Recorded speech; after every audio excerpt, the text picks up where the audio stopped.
Selamat pagi Indonesia. Kini kita lagi berada di terminal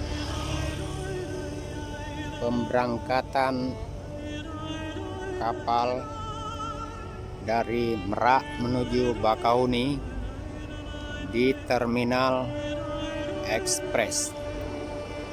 Inilah suasananya. Kelihatan agak sepi. Ya, ada memang truk 1-2 masuk. Ini suasana masih kelihatan lengang dan sepi. Itu bisa kita lihat di depan mallnya itu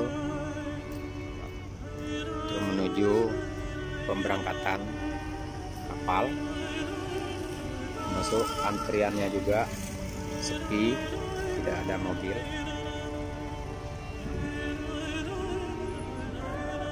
Oke, ntar nanti kita lihat lagi ke dalam.